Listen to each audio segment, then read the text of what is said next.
നമ്മുടെ നാട്ടിലിപ്പോൾ എവിടെയാണ് സുരക്ഷിതത്വമുള്ളത്? സ്വന്തം വീട്ടിൽ പോലും സമാധാനത്തോടെ ഉറങ്ങാൻ കഴിയാത്ത അവസ്ഥ. കൊച്ചുകുട്ടികൾ ലൈംഗിക അതിക്രമത്തിന് ഇരകളാകുന്നു. വൃദ്ധമാതാപിതാക്കൾ ആക്രമിക്കപ്പെടുന്നു. പല രീതിയിൽ ചൂഷണത്തിന് ഇരകളാകുന്നവരുടെ എണ്ണം വർദ്ധിക്കുന്നു. വീട്ടുജോലിക്കാരുടെ വേഷത്തിലെത്തുന്ന കവർച്ചാ സംഘങ്ങളും ഭീതി വിതയ്ക്കുകയാണ്. ആരെയും വിശ്വസിക്കാൻ കഴിയാത്തവരുടെ നാടായി കേരളം അധപ്പതിക്കുകയാണോ? എന്താണിപ്പോൾ ഇവിടെ സംഭവിക്കുന്നത്? പോലീസ് പട്രോൾ പരിശോധിക്കുന്നു. സ്വാഗതം.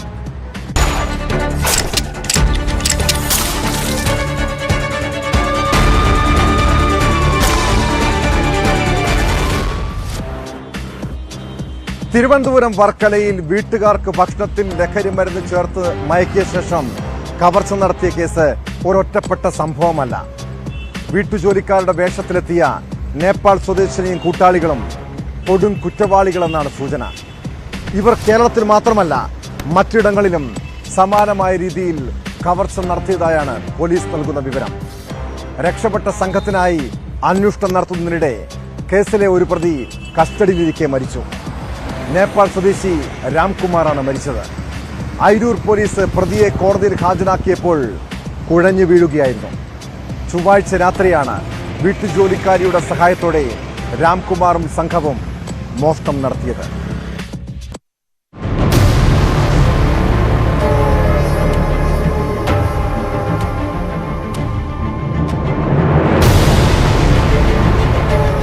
നാടിനെ ഒന്നാകെ ആശങ്കയുടെ മുൾമുനയിൽ നിർത്തിയ കവർച്ചാ സംഭവത്തിലെ പ്രതികളിൽ ഒരാളാണ് കോടതി മുറിയിൽ കുഴഞ്ഞു വീണ് മരിച്ചത്.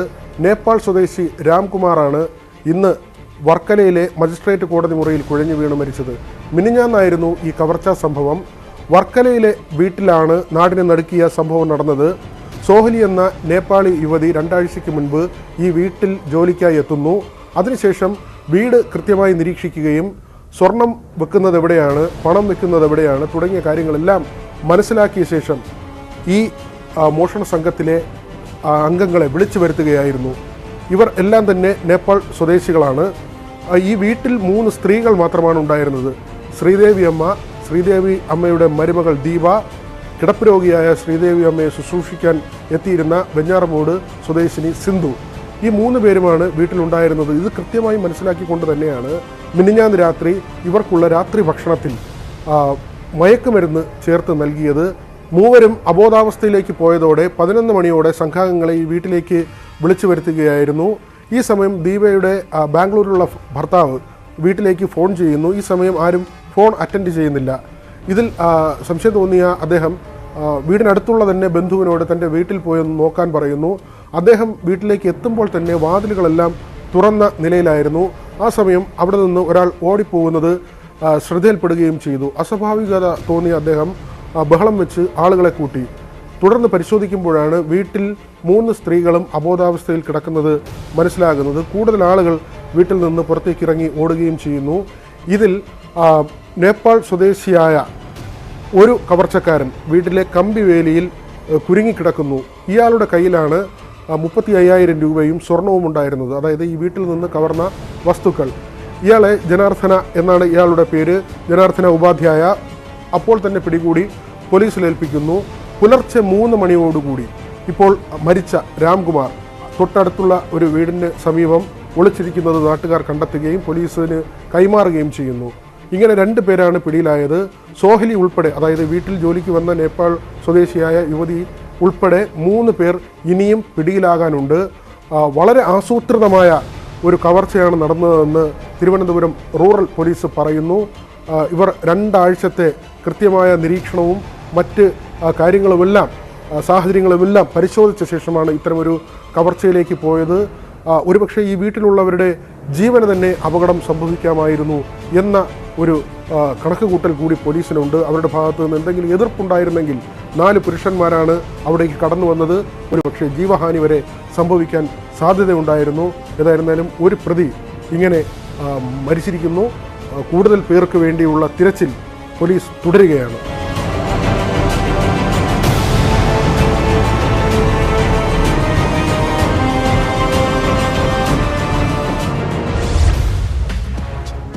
കേരള പോലീസിന്റെ അന്വേഷണ മികവും പോരാട്ട വീര്യവും തുറന്നു കാട്ടുന്നതായിരുന്നു കണ്ണൂർ സ്ക്വാഡ് എന്ന മമ്മൂട്ടി ചിത്രം.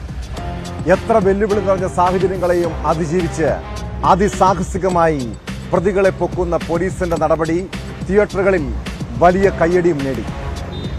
സിനിമയിലെ കണ്ണൂർ സ്ക്വാഡിനെ പോലെ ഇപ്പോൾ കയ്യടി നേടുകയാണ് കളമശ്ശേരി പോലീസ്. അസമിലെ ഉൾഫ കേന്ദ്രത്തിൽ ഒളിവിൽ കഴിഞ്ഞ പ്രതിയെ പൊക്കിയാണ് കളമശ്ശേരി സ്ക്വാഡ് കേരള പോലീസിന്റെ അഭിമാനമായി മാറുന്നത്. പ്രായപൂർത്തിയാകാത്ത പെൺകുട്ടിയെ പീഡിപ്പിച്ച ശേഷം 1.5 വർഷമായി അസമിൽ ഒളിവിൽ കഴിയുന്ന പ്രതിയെയാണ് അതിസാഹസികമായി പിടികൂടിയത്. പ്രാദേശിക പോലീസ് പോലും കടന്നു ചെല്ലാൻ പേടിച്ചിരുന്ന സ്ഥലത്തായിരുന്നു കേരള പോലീസിന്റെ ഓപ്പറേഷൻ.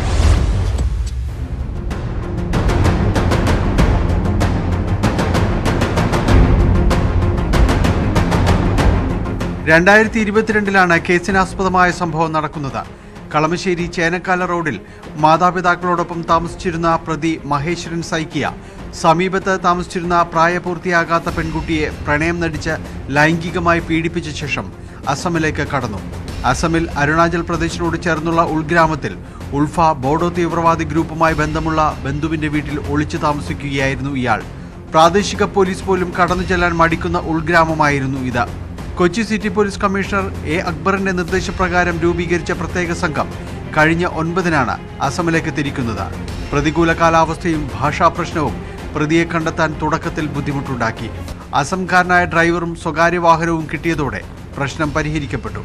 വേഷം മാറി പ്രതിയുടെ ഗ്രാമത്തിലെത്തി പ്രതിയെക്കുറിച്ചും ചുറ്റുപാടുകളെക്കുറിച്ചും മനസ്സിലാക്കി അടുത്ത ദിവസം മറ്റൊരു വാഹനത്തിൽ പ്രതിയെ കണ്ടെത്തി അറസ്റ്റ് ചെയ്തു.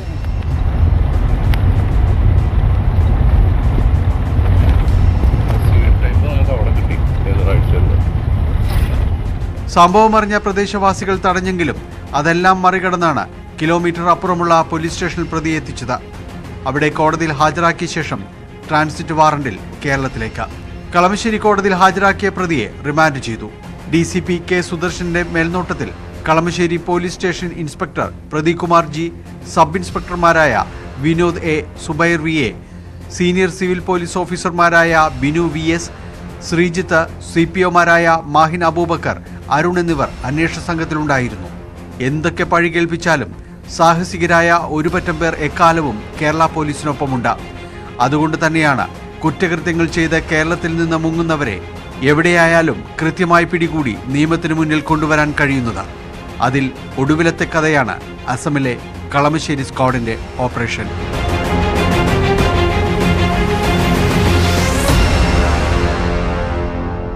ന്യൂസ് 18 കൊച്ചി. ഒരു പെൺകുഞ്ഞിന് സംരക്ഷണം കൊടുക്കേണ്ടവനാണ് പിതാവ്. മലപ്പുറം കാളികാവിലെ പെൺകുട്ടിക്ക് അച്ഛനെന്ന് കേട്ടാൽ തന്നെ ഭയമാണ്. കാരണം അയാൾ വീട്ടിലെത്തിയിരുന്നത് സ്വന്തം കുഞ്ഞിനെ ലൈംഗികമായി ഉപദ്രവിക്കാനായിരുന്നു. 2022 ആ വെറുക്കപ്പെട്ട ദിവസത്തെക്കുറിച്ച് ഓർക്കുമ്പോൾ അവൾക്കിപ്പോഴും ഭയമാണ്. സ്വന്തം അച്ഛനാൽ ജീവിതം പിച്ചി ചീന്തപ്പെട്ടവൾ. 1.5 വർഷത്തിന് ശേഷം ആദ്യമായി ആ പെൺകുട്ടി ഭയം കൂടാതെ വീട്ടിലിരിക്കുന്ന ദിവസമാണിത്. ഇനി അവൾക്ക് ഒരിക്കലും അച്ഛനെ പേടിക്കാതെ ജീവിക്കാം. പ്രായപൂർത്തിയാകാത്ത സ്വന്തം മകളെ ബലാത്സംഗം ചെയ്ത പിതാവിന് 150 വർഷം കഠിന തടവ് ശിക്ഷയാണ് പെരിന്തൽമണ്ണ ഫാസ്റ്റ് ട്രാക്ക് സ്പെഷ്യൽ കോടതി വിധിച്ചത്.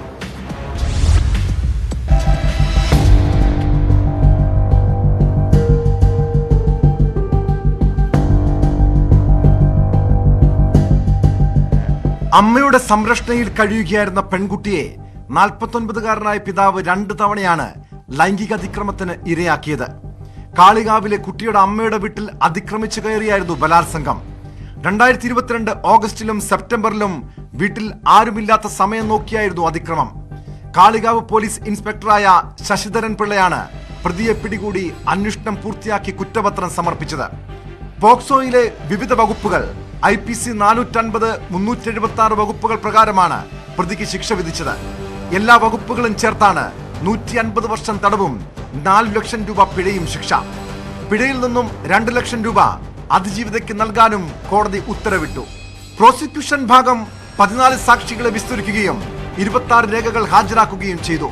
പ്രോസിക്യൂഷന് വേണ്ടി സ്പെഷ്യൽ പബ്ലിക് പ്രോസിക്യൂട്ടർ അഡ്വക്കേറ്റ് കവിത ഹാജരായി. പ്രതിയെ ശിക്ഷ അനുഭവിക്കുന്നതിനായി തവനൂർ സെൻട്രൽ ജയിലിലേക്ക് അയക്കും.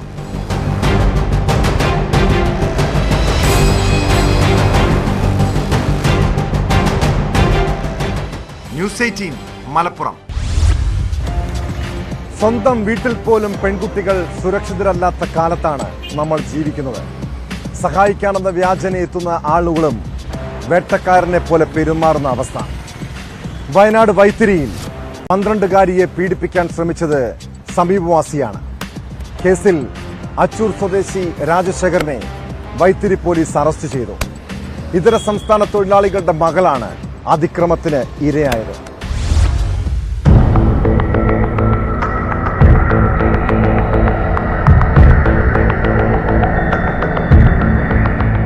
പൊഴുതന അച്ചൂർ സ്വദേശി രാജശേഖരൻ ആഴ്ചകളായി പെൺകുട്ടിയെ ഉപദ്രവിക്കാറുണ്ടെന്നാണ് ഇരയും കുടുംബവും പോലീസിന് നൽകിയ മൊഴി.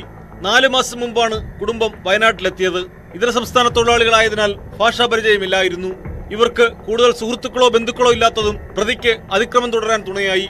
वो बच्चा बच्ची दुकान पे जाता है तो उसको बच्ची को बुलाता है, वो नहीं आता है तो उसको उंगली दिखाता है. उंगली दिखा के वो बोलेगा कि मम्मी को बोलेगा, पापा को बोलेगा तो उनके पोड़ा पट्टी मारेगा, तेरा पापा को कंप्लेंट करेगा, ऐसा बोलता है.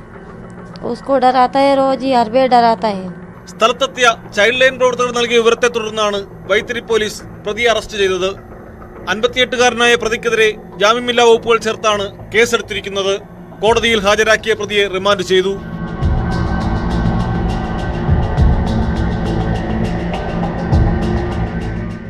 ന്യൂസ് 18 വയനാട്. നിർമ്മിത ബുദ്ധി ഉപയോഗിച്ച് കുറ്റകൃത്യങ്ങൾ പെരുകുകയാണ്. ഡീഫേക്ക് വീഡിയോകളടക്കം പോലീസിന് കടുത്ത വെല്ലുവിളി സൃഷ്ടിക്കുന്നുണ്ട്. എന്നാൽ അതിനിടെ AI സഹായത്തോടെ കൊലപാതക കേസിന്റെ ചുരുളഴിച്ചിരിക്കുകയാണ് ഡൽഹി പോലീസ്. കൊല്ലപ്പെട്ട വ്യക്തിയുടെ വികൃതമായ മുഖത്തിന്റെ യഥാർത്ഥ രൂപം AI സാങ്കേതികവിദ്യ ഉപയോഗിച്ച് നിർമ്മിച്ചാണ് ആളെ തിരിച്ചറിഞ്ഞതും പിന്നീട് കൊലയാളികളെ പിടികൂടിയതും.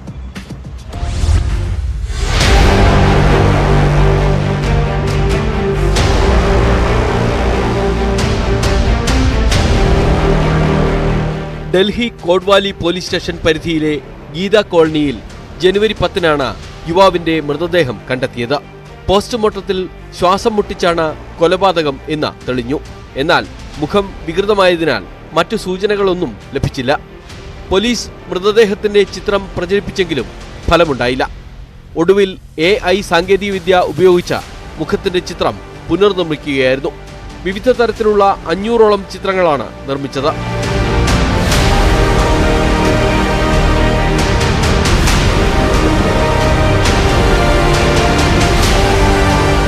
കൊല്ലപ്പെട്ടയാളോട് ഏറ്റവും സാമ്യം തോന്നിയ ചിത്രങ്ങൾ ഡൽഹിയിലെ വിവിധയിടങ്ങളിലായി പതിപ്പിച്ചു.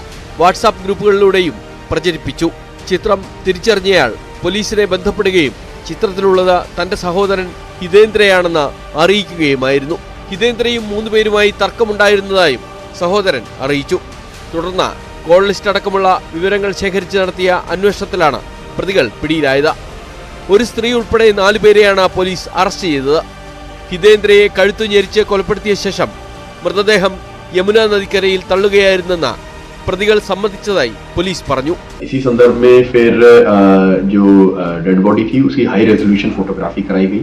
हाई रेजोल्यूशन फोटोग्राफी के बाद उसकी 3 इंटरवेंशंस किए गए, जैसे कि आईज को ओपन करना ताकि नेचुरल लगे फोटोग्राफ, साथ ही साथ जो फेस पे कलर चेंज हो जाता है उसको रिवर्स करना, डेथ की वजह से जो कलर चेंज हो जाता है, और एक मोर नेचुरल बैकग्राउंड में उस फोटो को खींचना ताकि फोटो ज़्यादा नेचुरल लगे.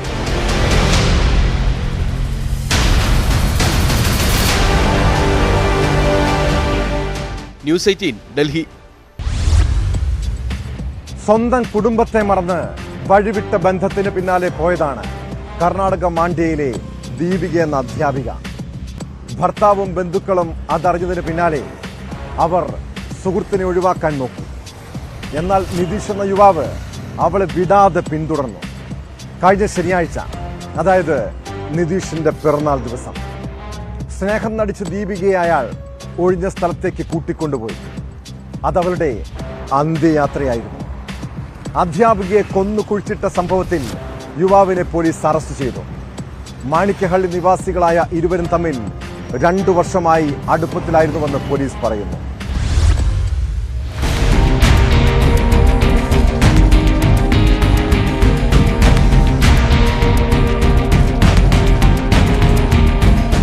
ശനിയാഴ്ച രാവിലെ സ്കൂളിലേക്ക് പോയ ദീപിക വി ഗൌഡ വൈകിട്ട് തിരിച്ചെത്താതിരുന്നതോടെയാണ് കുടുംബം പോലീസിൽ പരാതി നൽകിയത്. സ്കൂളിൽ അന്വേഷിച്ചപ്പോൾ യുവതി ഉച്ചയ്ക്ക് 12 മണിയോടെ മടങ്ങിയെന്നായിരുന്നു വിവരം. ഇവരുടെ മൊബൈൽ ഫോൺ സ്വിച്ച് ഓഫ് ചെയ്ത നിലയിലായിരുന്നു. ഇതിനിടെ മേലുകോട്ടെ കുന്നിന് സമീപം അധ്യാപികയുടെ സ്കൂട്ടർ ഉപേക്ഷിച്ച നിലയിൽ കണ്ടെത്തി. എന്നാൽ പ്രദേശത്ത് പരിശോധന നടത്തിയെങ്കിലും സൂചനയൊന്നും ലഭിച്ചില്ല. സംഭവസ്ഥലത്ത് ഒരു വിനോദസഞ്ചാരി പകർത്തിയ വീഡിയോ ക്ലിപ്പിൽ ഒരു യുവതിയും യുവാവും വഴക്കിടുന്ന ദൃശ്യങ്ങളുണ്ടായിരുന്നത് കേസിൽ വഴിത്തിരിവായി. വീണ്ടും സ്ഥലം വിശദമായി പരിശോധിച്ചപ്പോൾ ഒരിടത്ത് മണ്ണിളകിയ നിലയിൽ കണ്ടു. ഇവിടെ നിന്ന് ദുർഗന്ധം വമിച്ചതും സംശയത്തിനിടയാക്കി. തുടർന്ന് മണ്ണ് നീക്കി പരിശോധിച്ചതോടെയാണ് അധ്യാപികയുടെ മൃതദേഹം കുഴിച്ചിട്ട നിലയിൽ കണ്ടെത്തിയത്.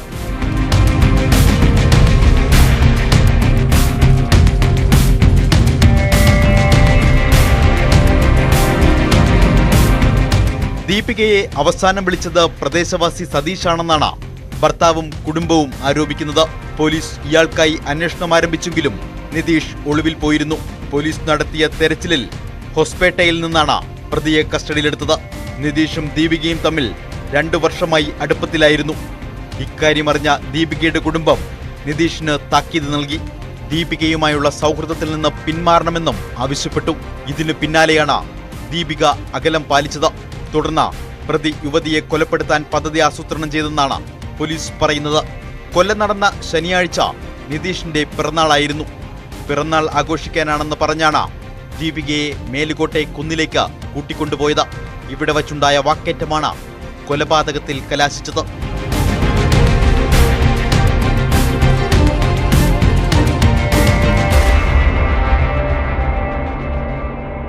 ന്യൂസ് 18 ബംഗളൂരു. കാക്കിയിട്ട ഗുണ്ടകളെ പോലെയാണ് കേരള പോലീസിലെ ചിലർ പെരുമാറുന്നത്. പോലീസ് സ്റ്റേഷനുകളിൽ മാത്രമല്ല, ജയിലുകളിലും 3ാം മുറ തുടരുന്നുണ്ട് ഇപ്പോഴും. തിരുവനന്തപുരം വെള്ളട സ്വദേശി സജിൻ ദാസ് പോലീസ് അതിക്രമത്തിന്റെ മറ്റൊരിരയാണ്. പോലീസിന്റെ മർദ്ദന വിവരം മജിസ്ട്രേറ്റിന് മുൻപിൽ പറഞ്ഞതിന് ജയിലുദ്യോഗസ്ഥരും ക്രൂരമായി മർദ്ദിച്ചെന്ന് പരാതി. ശ്വാസതടസ്സമുള്ള സജിൻ ദാസിനെ നെയ്യാറ്റിൻകര ആശുപത്രിയിൽ പ്രവേശിപ്പിച്ചു.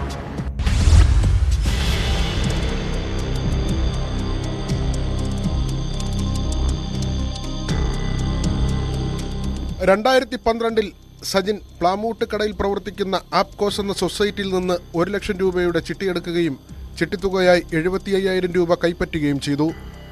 മാസം തോറും തവണ മുടങ്ങാതെ അടച്ചുവെങ്കിലും കോവിഡ് കാലത്ത് 2 വർഷം തവണയിൽ മുടക്കം വന്നു.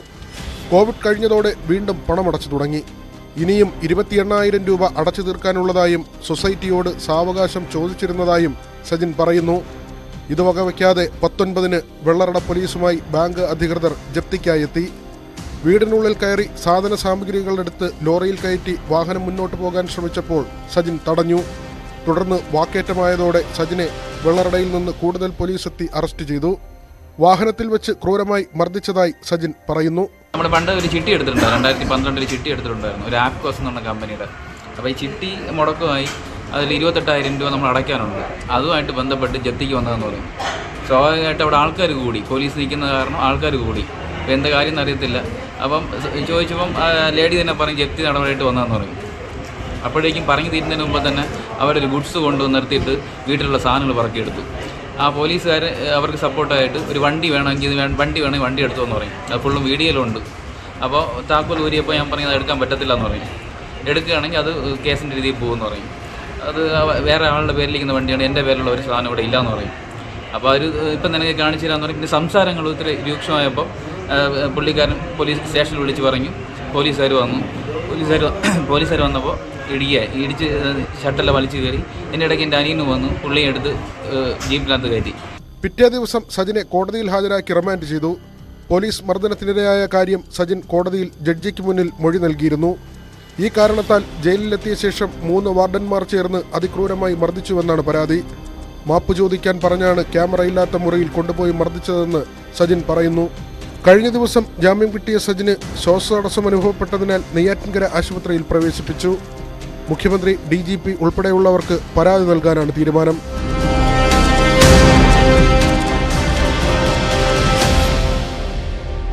ന്യൂസ് 18 തിരുവനന്തപുരം. നിരവധി പട്ടിണി പാവങ്ങളെയും സാധാരണക്കാരെയും കബളിപ്പിച്ച് കെട്ടിപ്പൊക്കിയ ചീട്ടുകൊട്ടാരമാണ് ഹൈറിച്ച് ഓൺലൈൻ ഷോപ്പിംഗ്. ഹൈറിച്ച് ഉടമ പ്രതാപനും ഭാര്യ ശ്രീനയും ഉൾപ്പെടുന്ന സംഘം മോഹന വാഗ്ദാനങ്ങൾ നൽകി കബളിപ്പിച്ചത് 10,000-ഓളം പേരെയാണ്. തട്ടിപ്പ് പണം കൊണ്ട് ആഡംബര ജീവിതം നയിച്ചിരുന്ന ദമ്പതികളെ പോലീസും ഇഡിയും വളഞ്ഞിരിക്കുന്നു. രക്ഷപ്പെടാൻ കഴിയില്ലെന്ന് തിരിച്ചറിഞ്ഞതോടെ പ്രതാപനും ശ്രീനയും മുൻകൂർ ജാമ്യം തേടി ഹൈക്കോടതിയെ സമീപിച്ചിട്ടുണ്ട്. അതിനിടെ ഹൈറിച്ച് ഓൺലൈൻ ഷോപ്പിംഗ് ഉടമകളുടെ 203 കോടി രൂപയുടെ സ്വത്ത് ഇഡി മരവിപ്പിച്ചു. കമ്പനി സമാഹരിച്ച പണത്തിൽ 482 കോടി രൂപ മാത്രം ശേഖരിച്ചത് ക്രിപ്റ്റോ കറൻസി വഴിയാണെന്നും ഇഡിയുടെ കണ്ടെത്തലുണ്ട്.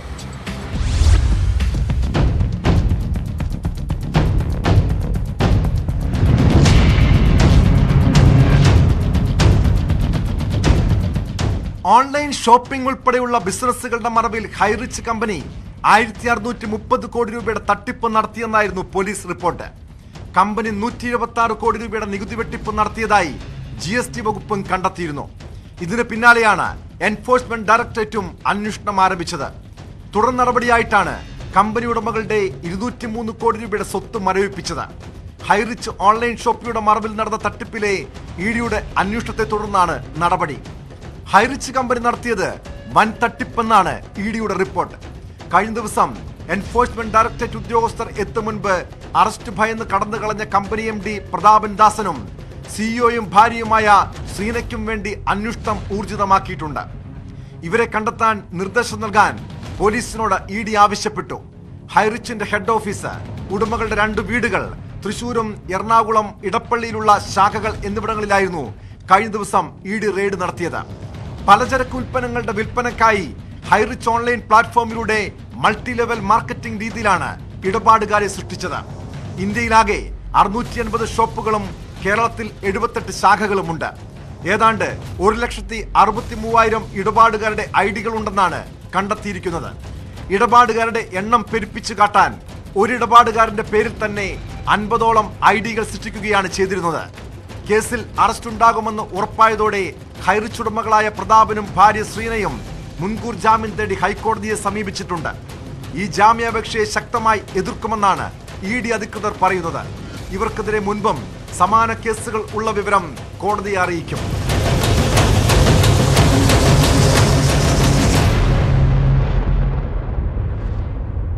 ന്യൂസ് 18 കൊച്ചി. തട്ടിപ്പ് നടത്തി എളുപ്പമാർഗത്തിൽ സമ്പത്തും ജോലിയുമൊക്കെ നേടാമെന്നാണ് പലരും ചിന്തിക്കുന്നത്.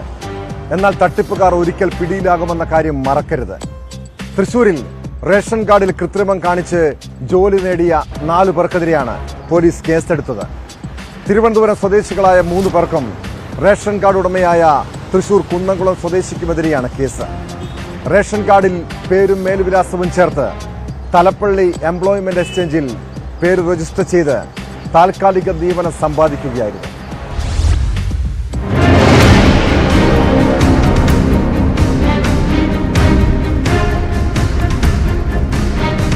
റേഷൻ കാർഡിൽ കൃത്രിമം കാണിച്ച് എംപ്ലോയ്മെന്റ് എക്സ്ചേഞ്ച് വഴി ജോലി നേടിയ സംഭവത്തിലാണ് 4 പേർക്കെതിരെ കുന്നംകുളം പോലീസ് കേസെടുത്തത്. കുന്നംകുളം അടുപ്പൂട്ടി സ്വദേശി റീന വർഗീസ്, തിരുവനന്തപുരം നെയ്യാറ്റിൻകര സ്വദേശികളായ രതീഷ്, വിദ്യ, എടക്കാട് സ്വദേശി വിമൽ രാജ് എന്നിവർക്കെതിരെയാണ് കേസെടുത്തത്. തിരുവനന്തപുരം ജില്ലക്കാരായ 3 പേരും തൃശൂർ ജില്ലയിൽ ജോലി ലഭിക്കുന്നതിനായാണ് കൃത്രിമം കാണിച്ചത്. കേസിലെ 4ാം പ്രതിയും 3 പേരുടെയും ബന്ധുവുമായ റീന വർഗീസിന്റെ റേഷൻ കാർഡിലായിരുന്നു കൃത്രിമം. റേഷൻ കാർഡിൽ 3 പേരും പേരും മേൽവിലാസവും ചേർത്ത് തലപ്പള്ളി എംപ്ലോയ്മെന്റ് എക്സ്ചേഞ്ചിൽ പേര് രജിസ്റ്റർ ചെയ്തു. തുടർന്നാണ് താൽക്കാലിക നിയമനം സമ്പാദിച്ചത്.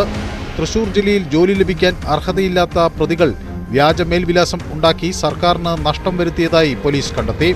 സംസ്ഥാന പോലീസ് മേധാവി ഷെയ്ഖ് ദർവേഷ് സാഹിബ് തൃശൂർ സിറ്റി പോലീസ് മേധാവി വഴി കുന്നംകുളം SHOയ്ക്ക് നൽകിയ നിർദ്ദേശത്തിന്റെ അടിസ്ഥാനത്തിലാണ് കേസ് രജിസ്റ്റർ ചെയ്തത്.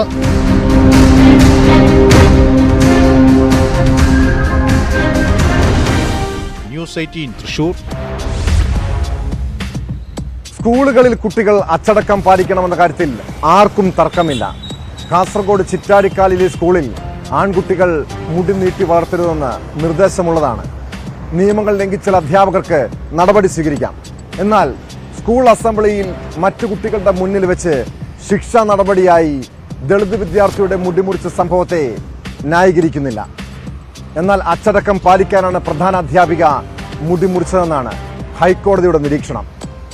കുറ്റം ചെയ്യണമെന്ന ഉദ്ദേശം അധ്യാപികയ്ക്ക് ഉണ്ടായിരുന്നില്ലെന്ന് വിലയിരുത്തിയ കോടതി അവർക്ക് ഉപാധികളോടെ ജാമ്യം അനുവദിച്ചു.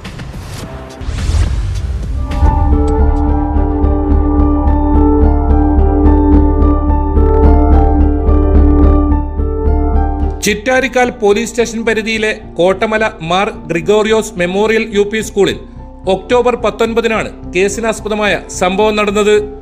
ശനിയാഴ്ച അന്വേഷണ ഉദ്യോഗസ്ഥന് മുമ്പാകെ ഹാജരാകാൻ അധ്യാപികയോട് കോടതി നിർദ്ദേശിച്ചു. പോലീസ് അറസ്റ്റ് ചെയ്താൽ ഉപാധികളോടെ ജാമ്യം നൽകണമെന്നുമാണ് ഹൈക്കോടതി ഉത്തരവ്. പരസ്യമായി മുടിമുറിച്ചത് വിദ്യാർത്ഥിയുടെ അന്തസ്സിനും ആത്മാഭിമാനത്തിനും ക്ഷതമേൽപ്പിച്ചുവെന്നാണ് പ്രോസിക്യൂഷൻ വാദിച്ചത്. എന്നാൽ ഇതിന് പട്ടികജാതി പട്ടികവർഗ പീഡന നിയമം ബാധകമല്ലെന്നും ജുവനൈൽ നിയമം ബാധകമാകുന്ന കുട്ടികളോടുള്ള ക്രൂരതയായി കണക്കാക്കാനാകില്ലെന്നും ഹൈക്കോടതി നിരീക്ഷിച്ചു. മുടിമുറി സംഭവം വിവാദമായതോടെ ചിറ്റാരിക്കാൽ പോലീസാണ് അധ്യാപികയ്ക്കെതിരെ കേസെടുത്തത്. ഇതേ തുടർന്ന് ഒളിവിൽ പോയ അധ്യാപിക ജില്ലാ സെഷൻസ് കോടതിയിൽ മുൻകൂർ ജാമ്യാപേക്ഷ നൽകിയെങ്കിലും അത് തള്ളിയതോടെയാണ് ഹൈക്കോടതിയെ സമീപിച്ചത്.